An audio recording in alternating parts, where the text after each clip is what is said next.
We want to show you the boat for those who are curious on how we live aboard and for those who maybe want to buy a boat one day. Please come in. This is our home where we spend a lot of our time. It's very spacious, as you can see. And I would say that in many ways it's very similar to a normal house. And in some ways it's very different to a normal house. And I will try to show you the similarities and differences. Let's start with the galley. That's our kitchen, and it's quite complete. We have a stove, it's a gas stove, we have an oven. Here we have our spices, our cutting boards, and we have a lot of storage. We have this here, this shoe here, where we keep most of the pans, and in this shoe we keep most of our food. And then we have the sink, and I really love the sink. It's a normal sink, but it has a very spectacular feature, which is this pump from the ocean. It's linked to a filter, and it's so useful for cleaning the dishes, to saving water, and also to cook. I often do like 2/3 of fresh water and then 1/3 of ocean water to cook some rice or some pasta, and then you don't even have to add salt, so it's really nice. And here we have another pump which is for the drinking water, which is related to a gallon here inside, where we also keep our cleaning products. And which is completely separated from our water tank, which would be below this floorboard. Yeah, so it makes it also like it's easier to always keep this one really clean and safe, and then the other one we have to be let's say a little bit less concerned. And I'm really proud to show you the plant. We've been keeping plants alive for 3 months, and this is really a miracle. Let's continue to this side. We have here the first fridge. This is the main fridge that we use. It's quite good for the two of us. So we only need this one on when it's just the two of us. But when we have guests or when we decide to stock on a lot of food, we also turn this one on, which is a fridge, but also works a little bit like a freezer because the temperature is cooler. And this one keeps the temperature really well.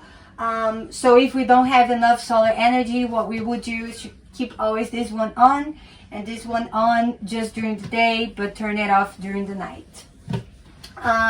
We have more storage here. We keep our fruit and veg here, and here we have our electrical panel. And proceeding to the rest of the cabin, we have a double bed here. This is where Nick and I have been sleeping these days. We have 2 windows, so there is a lot of light coming in, but these curtains also close if you don't feel like having too much light. We have a storage there just on that door where we keep clothes that we don't use that often. We have these 2 baskets which we keep most of our day-to-day clothes, and we also have storage in here, which is really handy and really spacious. On the other side, you have the same thing, meaning you also have a double bed. This is because the boat is completely symmetrical, so you have exactly the same layout. 2 windows, storage on the back, storage on the front. We also have a fan. This is a very useful fan because we can also turn it to the side of the kitchen. And we have a beautiful plant. Please acknowledge. Look at this. We are keeping a plant alive, living on the ocean. It has been 3 months. And our main ventilation up here, main hatch. And here's our dining table. It's a dining table for 4 people. On this side, you have a little sofa, which works as an extension of the dining table if we are 6 on the boat. But it's also very convenient to be right next to the charging plugs. Most people that come actually say, oh yeah, I thought it was much smaller. And just for you to have a bit of an idea, I am 1.63 meters, and there's a lot of space on top of me. I think the tallest friend that came was like about 190, and he was still fine. Maybe more than 190, then wouldn't be fine. Let's go to the toilet. The toilet is really straightforward. We have a boat toilet, so it's a manual pump. It's with fresh water, sorry, it's with salty water. So the good thing is that we don't have to economize, and this is linked to our black water tank, which we open when we are in the high seas. We also have a sink, which is of fresh water, and here we have a lot of storage, and here we have a standing closet that we put a lot of our jackets and also our full gear, our tree board, and so on. Here we have the medicine, some important things.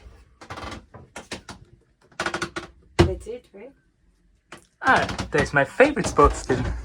You want to show this? Of course. I'm always a mess. Okay, sure. This could have been a cabin. You could make like a single cabin here, or even a double cabin.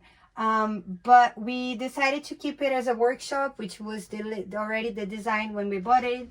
So we have the anchor room there, which is quite handy because you can access the whole chain if you have any problems. Here we keep this cooler with a lot of reserve for our water. We have our water tank is not so big, it's only 100 liters. So we also keep these ones here for emergency. And we just have a lot of tools. That's why it's Nicola's favorite room. Underneath the floor we have the bilge, and we have different openings to access the bilge, like the one underneath here, which will lead to the battery, the water maker, the diesel, water and black water tank. I think we should say a few words about the water maker, because it's quite a different feature for those who do not sail or live aboard. And we can also show you. A water maker is basically what turns the ocean water into fresh water. It's a Catadine Survivor 40.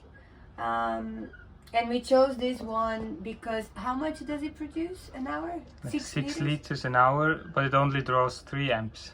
Yeah, so it's really low energy, and we also enjoy because you can also do it manually, which is for us a safety measure in case we don't have energy or something breaks.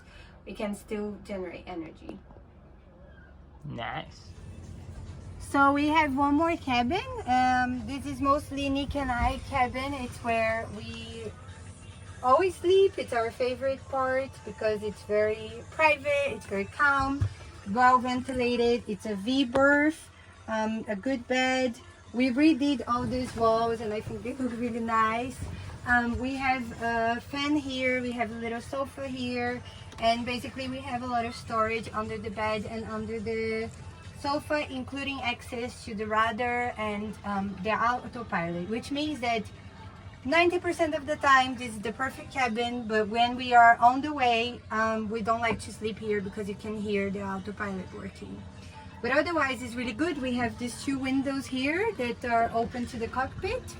And can be opened, left open all the time. And we have this big entrance, which means a lot of space for air circulation. And we have these 2 windows here that maybe one day will open. That will be nice, but a lot of light comes in.